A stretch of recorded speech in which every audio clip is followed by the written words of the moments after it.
ایک روایت میں آتا ہے کہ اللہ لیلۃ النصف من شعبان کی 15ویں رات کو آسمان دنیا پہ اپنی رحمتوں سے جلوہ گر ہوتا ہے اور فرماتا ہے کوئی رزق مانگنے والا میں اس کی جھولیاں بھر دوں، ہے کوئی مغفرت طلب کرنے والا میں اس کے گناہ معاف کر دوں، ہے کوئی مجھ سے عافیت مانگنے والا میں اس کو عافیتوں سے نواز دوں، ہے کوئی فلاں چیز مانگنے والا، ہے کوئی فلاں چیز مانگنے والا، اس کی رحمتیں آواز دیتی ہیں اور یہ آواز غروب آفتاب سے لے کر کے طلوع فجر تک مسلسل بندوں کو دی جاتی ہے، اور بندے اس کے حضور اگر دست طلب دراز کریں، اپنی جھولی پھیلائیں، تو اللہ تعالیٰ ان کو ان کے مانگنے سے بھی زیادہ عطا فرماتا ہے۔ اس امت کو اللہ تعالیٰ نے اس طرح کی راتیں دے کر کے مغفرت، بخشش، غفران اور رحمتوں کی فراوانی نصیب کی ہے۔ میرے حضور نے ارشاد فرمایا، ایک شخص صبح سے لے کے ظہر تک مزدوری کرتا ہے، اس کو ایک کی رات ملتا ہے۔ ایک ظہر سے لے کر عصر تک مزدوری کرتا ہے، اس کا وقت تھوڑا ہے لیکن اس کو بھی ایک کی رات ملتا ہے۔ اور تیسرا شخص عصر سے لے کر مغرب تک مزدوری کرتا ہے، اس کو 2 کی رات ملتے ہیں، جبکہ اس کا وقت دونوں سے کم ہے۔ فرمایا پہلی مثال یہود کی ہے، دوسری مثال نصارہ کی ہے، اور تیسری مثال میری امت کی ہے کہ اس کو تھوڑے عمل پر زیادہ ثواب دیا جاتا ہے۔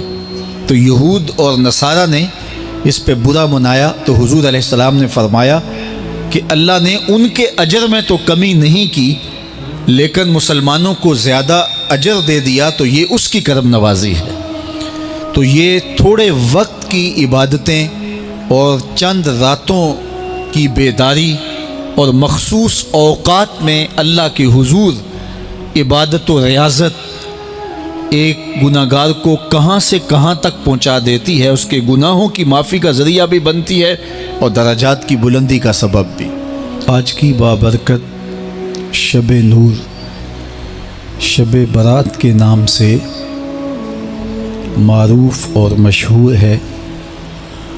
اس بابرکت شب کے دامن میں اتنی برکتیں اور اتنی رحمتیں ہیں کہ اللہ جل شانہ گناہ گاروں کو جہنم کی آگ سے آزاد فرما دیتا ہے۔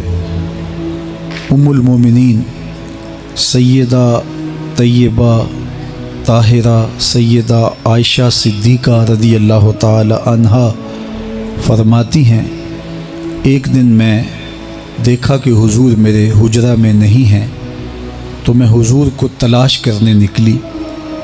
جنت البقیع میں آسمان کی طرف سر اٹھائے حضور اللہ سے التجائیں کر رہے تھے۔ مجھے دیکھا تو ارشاد فرمایا، عائشہ کیا تم نے یہ سمجھا کہ اللہ کا رسول تم سے زیادتی کرے گا؟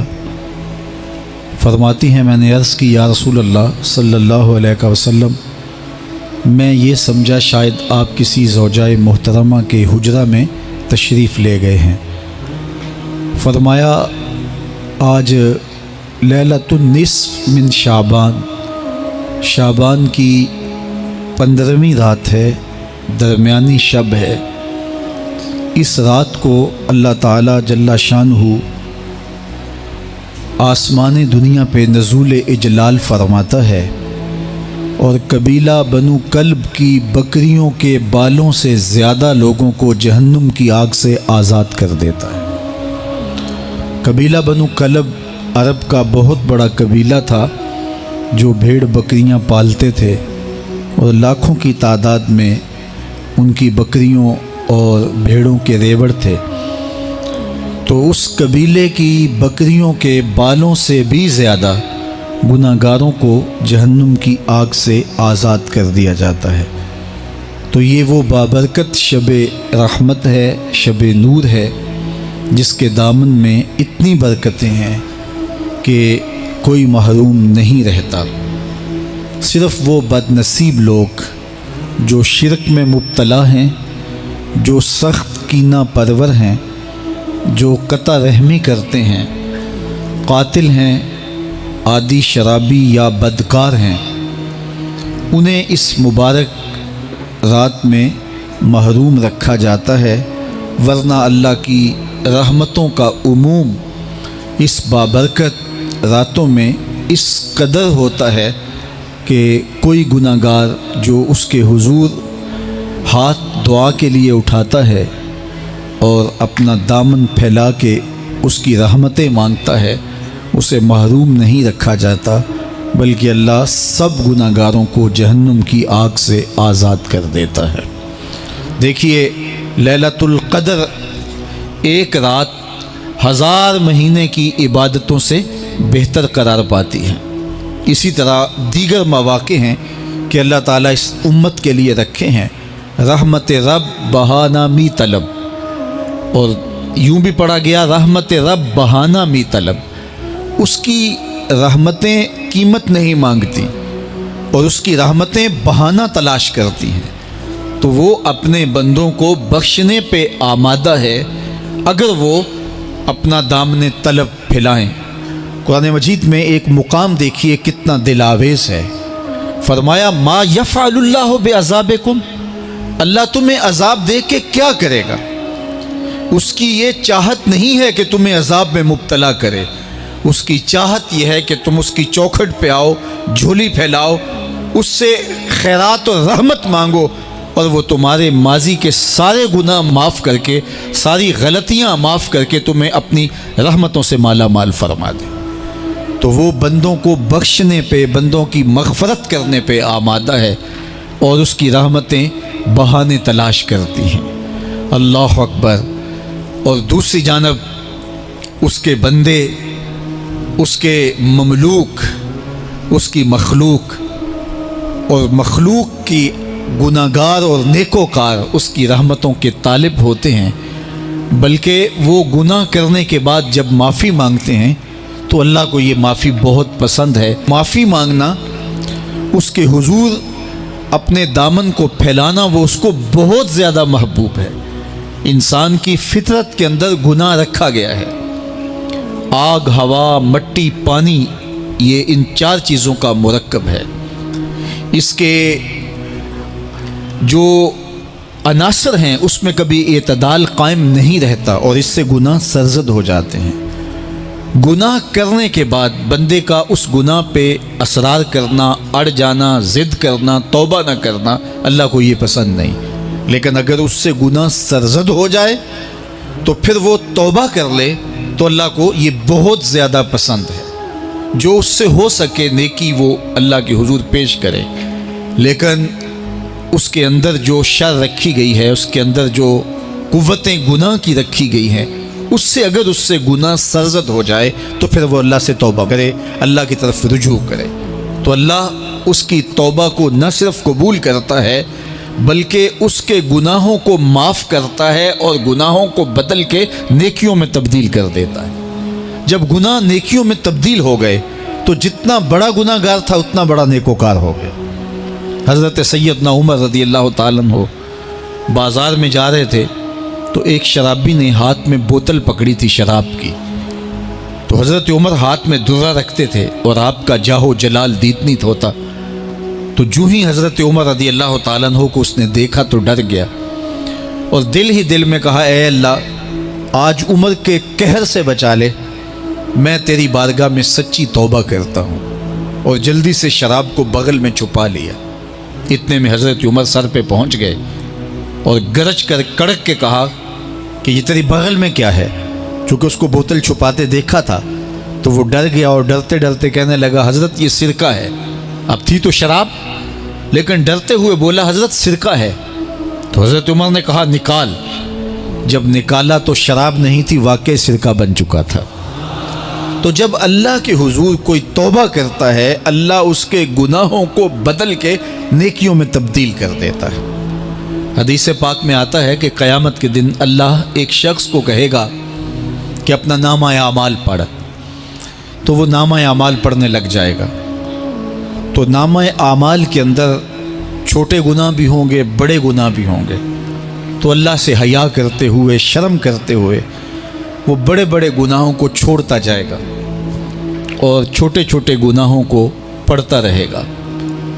جب وہ سارے گناہ پڑھ چکے گا اور کتاب ختم ہوگی تو اللہ تعالیٰ اسے فرمائے گا، میرے بندے تو نے یہ جتنے گناہ پڑھے ہیں میں نے سب کو بدل کے نیکیوں میں تبدیل کر دیا۔ تو بندہ کہے گا، اللہ ابھی تو میرے بڑے بڑے گناہ رہتے ہیں جو میں نے پڑھے ہی نہیں۔ فَضَحِكَ النَّبِيُّ حَتَّى بَدَتْ أَنْيَابُهُ، حضور جب یہ بیان فرما رہے تھے تو حضور اتنا مسکرائے کہ صحابہ نے حضور کی داڑھیں دیکھ لیں۔ تو پہلے وہ بڑے بڑے گناہ چھوڑے جا رہا تھا، لیکن جب اللہ فرمائے گا کہ میں تیرے گناہوں کو بدل کے نیکیوں میں تبدیل کر دیا تو وہ کہے گا ابھی تو بڑے بڑے گناہ رہتے ہیں جو میں نے ابھی پڑھے ہی نہیں۔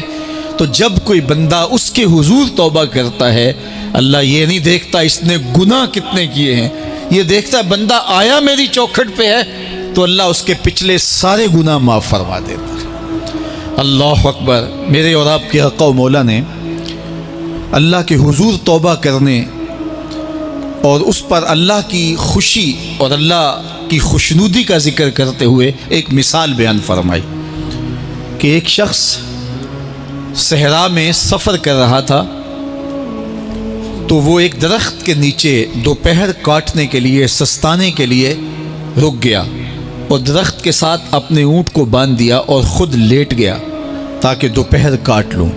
تھوڑی دیر کے بعد جب اس کی آنکھ کھلی تو اس نے کیا دیکھا کہ اونٹ ماں ساز و سامان کے ساتھ غائب ہے۔ اب صحرا میں اونٹ کا گم ہو جانا گویا زندگی چلے جانے کے مترادف ہے۔ تو اس نے دائیں بائیں بھاگ دوڑ کے دیکھا کہ کہیں اونٹ کا نشان مل جائے، لیکن اونٹ کا نشان نہیں ملا۔ تا حد نظر کوئی انسانی آبادی نہیں۔ وہ بھاگا اور تھک ہار کے دوبارہ اسی درخت کے نیچے بیٹھ گیا اور پیاس سے ہلکان ہوا جا رہا تھا اور درخت کے ساتھ ٹیک لگا کے لیٹ گیا اور موت کا انتظار کرنے لگا۔ جن لوگوں نے صحرا کا سفر کیا ہے ان کو اس بات کا اندازہ ہوگا کہ کئی 100 میل تک انسانی آبادی ہی نہیں، اب نہ کچھ کھانے کے لیے بچا نہ کچھ پینے کے لیے بچا، اونٹ بھی غائب ہو گیا، توشہ بھی ساتھ ہی چلا گیا، تو اب ظاہر ہے سیدھی موت ہی نظر آ رہی ہے۔ تو وہ اس درخت کے ساتھ ٹیک لگا کے بیٹھ جاتا ہے اور موت کا منتظر ہوتا ہے۔ تھوڑی دیر کے بعد پھر اس کی دوبارہ آنکھ لگ جاتی ہے۔ جب دوبارہ آنکھ لگتی ہے تو تھوڑی دیر بعد پھر آنکھ کھلتی ہے۔ جب دوبارہ آنکھ کھلتی ہے تو دیکھتا ہے کہ اونٹ جو گما تھا ماں ساز و سامان کے اس کے پاس کھڑا ہے۔ تو صحرا میں اس حالت میں اونٹ کا مل جانا زندگی مل جانے کے مترادف ہے۔ تو وہ اتنا خوش ہوا کہ خوشی کی انتہا نہ رہی، بلکہ مسرتوں کے ہجوم میں درک گیا اور کہنے کیا لگا، اللہم انت عبدی وانا ربک، اے اللہ تو میرا بندہ اور میں تیرا رب۔ کہنا تو یہ تھا کہ تو میرا رب اور میں تیرا بندہ، لیکن مسرتوں کا ہجوم ہی اتنا تھا، خوشیوں کا ہجوم ہی اتنا تھا کہ زبان پہ قابو نہ رہا۔ کسی کے آنے سے ایسے ہوش اڑے ساقی کے، شراب سیخ پہ ڈالی اور بوتل میں کباب۔ کہنا یہ تھا اللہم انت ربی وانا عبدک، لیکن اس قدر خوش ہوا جب بھی تیری قربت کے امکان نظر آئے ہم اتنے خوش ہوئے کہ پریشان نظر آئے۔ تو کہنا یہ تھا کہ اے اللہ تو میرا رب اور میں تیرا بندہ، لیکن خوشیوں کے ہجوم میں وہ کہتا ہے اللہم انت عبدی وانا ربک، اے اللہ تو میرا بندہ اور میں تیرا رب۔ حضور یہ بات بیان کرنے کے بعد صحابہ سے پوچھتے ہیں کہ ذرا بتاؤ اس بندے کو کتنی خوشی ہوئی کہ خوشی میں زبان بھی قابو نہ رہی اور اپنے آپ پہ کنٹرول نہ رہا، اور خوشیوں کے ہجوم میں اسے یہ بھی پتہ نہیں چل رہا کہ وہ کیا بول رہا ہے۔ تو صحابہ نے عرض کی حضور بہت زیادہ اسے خوشی ہوئی۔ تو میرے حضور نے یہ بات کرنے کے بعد ارشاد فرمایا، جس طرح اس کو گما ہوا اونٹ ملا اور اس کی خوشی کی انتہا نہ رہی، تو فرمایا جب کوئی شخص توبہ کرتا ہے اور اللہ کی حضور پلٹ کے آتا ہے، گناہوں سے معافی مانگ کے اس کی دہلیز پہ آتا ہے، میرے حضور نے فرمایا اللہ اس سے بھی زیادہ خوش ہوتا ہے کہ میرا بندہ میری چوکھٹ پہ آ گیا۔ تو وہ یہ چاہتا نہیں کہ اپنے بندوں کو عذاب دوں، وہ خود آگ میں چھلانگے لگائے تو اس کی مرضی، اگر گناہ سرزد بھی ہو گیا ہے تو کوئی بات نہیں، معافی مانگ لی جائے۔ تم نے اس کے حضور پیش ہونا ہی ہونا ہے، اس کے حضور جانے سے تم بچ نہیں پاؤ گے، چھٹکارا نہیں، رستگاری نہیں۔ ایک ایک عمل کا تمہیں حساب دینا ہوگا، ایک ایک حرکت اور ایک ایک سکنت تمہاری تشت ازبام ہوگی۔ تمہارا پوشیدہ اور مخفی عمل قیامت کے دن سامنے آ جائے گا۔ اللہ اکبر، یہ قرآن ہے، یہ کوئی فرضی کہانی نہیں ہے۔ انہ لقول فصل وما هو بالہزل، فرمایا یہ قول فیصل ہے، یہ طے شدہ حقیقت ہے، یہ امر واقعی ہے، یہ کوئی مذاق نہیں ہے کہ یوں ہی کوئی کہانی بیان کر رہا ہے، یہ سب کچھ ہونے والا ہے، یہ اپنی آنکھوں سے تم دیکھو گے۔ آج انکار کرو یا اقرار کرو، تمہیں کھلا موقع دیا ہے، حتیٰ کہ تم کافر بن کے زندگی گزارنا چاہو، نمرود بن کے جینا چاہو، فرعون بن کے جینا چاہو، حامان بن کے جینا چاہو، ہم تجھے دنیا پہ موقع دیں گے۔ لیکن یہ نہیں ہے کہ جب زندگی کی بساط لپیٹے گی پھر کام ختم ہو جائے گا، نہیں، یہ تمہیں ہمیں فرصت دی ہے، پھر ہم نے تم سے حساب لینا ہے، ایک ایک عمل تمہارے سامنے آئے گا۔ اللہ اکبر، ذرا غور کیجئے، فآمنوا باللہ، تو بہتر ہے کہ اللہ پر ایمان لاؤ، اس کے حضور تو تم نے آنا ہی آنا ہے، بہتر نہیں ہے کہ جیتے جی آ جاؤ، پھر لوگ تجھے اٹھا کے لائیں گے، اچھا نہیں ہے کہ اپنے قدموں سے چل کے آ جاؤ۔ کی آنکھ سن لوک یعقوب تینوں جدوں ٹر پہ ہوں سر منہ کج کے تو، پھر جو کفن کی تنیوں میں لپیٹ کر کے تجھے لے کر کے جایا جائے گا، تو اچھا نہیں ہے کہ اپنے قدموں سے خود چل کے مالک کی دہلیز پہ چلے جاؤ۔ ایک حدیث میں آتا ہے کہ اللہ بندے کو اپنے سامنے سے ہٹنے نہیں دے گا جب تک اس سے 4 سوال نہیں کر لے گا۔ آپ دیکھیے، میں دیکھوں کیا ہم ان سوالوں کے جواب دینے کے لیے اپنے آپ کو تیار کر رہے ہیں۔ پہلی چیز، اللہ پوچھے گا عمر کہاں گزاری۔ دوسرا سوال، اللہ تعالیٰ علم کے بارے میں پوچھے گا، جو پڑھا تھا بتا عمل کہاں تک کیا، خلوت جلوت زندگی شام و سحر تیرے اس سیکھے ہوئے علم کی مطابقت میں تھے یا علم عزت دولت کمانے کے لیے پڑھا تھا۔ تیسری بات، اللہ پوچھے گا مال کمایا کیسے، اور مجھے بتا مال خرچ کہاں کیا۔ آج لوگ نیب سے ڈرتے ہیں کہ ہم سے پوچھ نہ لیا جائے کہ یہ آیا کہاں سے، منی ٹریل پیش کرو، یہاں ہم بچ جائیں گے۔ کوئی مکر، کوئی دھندا، کوئی فریب چل جائے گا، کوئی پریشر، کوئی افرادی قوت، کوئی سیاسی اثر و رسوخ، کوئی رشوت، کوئی سفارش، کچھ نہ کچھ تو راستہ نکل ہی آئے گا۔ اور آج کی دنیا میں صرف یہی پوچھا جاتا ہے کمایا کہاں سے، یہ نہیں پوچھا جاتا خرچ کہاں کیا، جیسے چاہو خرچ کرو، لیکن وہاں سوال ہوگا وفیما انفقہ، خرچ کہاں کیا، یہ سوال بھی کیا جائے گا۔ وعن جسم ہی فیما ابلاہ، اور جسم کے بارے میں پوچھا جائے گا، اس جسم کو دی ہوئی توانائیوں کو خرچ کہاں کیا۔ بعض روایت میں ان شباب ہی فیما ابلاہ، جوانی کے بارے میں پوچھا جائے گا، تیری جوانی کے خوبصورت دن کہاں گزرے، مجنوں بن کے چوکوں میں کھڑا تو نہیں رہا، پارکوں کے گرد پروانوں کی طرح گھومتا تو نہیں رہا، تیری نظر بدکاریاں تو نہیں کرتی رہی، اپنی خواہشات کا غلام بن کے زندگی تو نہیں گزاری، تیری ساری رات 4 انچ کی سکرین کے اوپر بدکاریاں کرتے بسر تو نہیں ہوئی۔ پوچھا جائے گا بتا جوانی کہاں گزری، جوانی مستانی ہے یہ کہہ کر کے تو نے ہر ضابطے سے چھٹی تو نہیں کر لی تھی، یا جوانی کے تقدس کو تو نے محفوظ کیا اور راتوں کی تنہائیوں میں اللہ کے حضور سجدہ ریزی کرتا رہا۔ میرے اور آپ کے آقا و مولا نے فرمایا جو جوان جوانی میں توبہ کرے وہ اللہ کو محبوب ہے۔ اللہ اکبر۔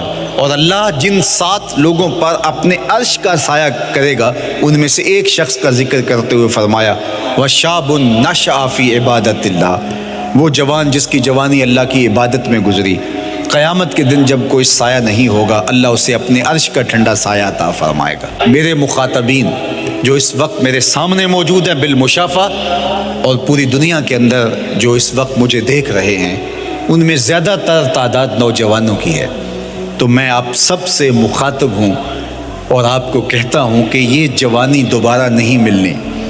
بندہ کہتا ہے بڑھاپا آئے گا دیکھ لیں گے، جس طرح ہر چیز کا سرور جوانی میں ہوتا ہے، ہر چیز کا لطف بندہ کہتا ہے جوانی میں ہے، سجدوں کا جو لطف جوانی میں ہے وہ کسی اور زمانے میں نہیں ہے۔ اپنی پیشانی کو سجدوں سے آشنا کرو، اپنی جوانی کو مثل سحر بے داغ رکھنا، اپنے شباب کو الجھنے نہ دینا، اپنے شباب کے تقدس کو پامال نہ ہونے دینا۔ اس کائنات کا بہترین چہرہ وہی ہے جو جنسی کالک سے محفوظ ہے۔ اپنے تقدس کو مجروح نہ ہونے دینا۔ تمہاری زندگی شبنم سے پاکیزہ تر رہے، سحر سے پاکیزہ تر رہے، تمہاری جوانی اتنی خوبصورت ہو کہ محمد عربی کو رشک آئے تمہاری جوانی پر۔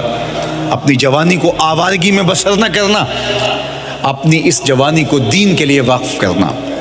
سحری کے سجدوں میں آنسو بہا کر کے جوانی کا لطف کشید کرنا۔ جوانی کا لطف اور مزہ رب کے ساتھ محبت اور رب کے ساتھ عشق کرنے میں ہے۔ جوانی کے اندر دل کی بے تابیاں، دل کی بے چینیاں اور دل کی بے قراریاں ذرا مسلح پہ لے کے آؤ۔ عشق کرنا ہے تو کسی آوارہ سے نہیں، عشق کرنا ہے تو رب العالمین سے کرو، آمنہ کے لال سے کرو، تو پھر دیکھنا کہ یہ جوانی کیا نور بخشتی ہے۔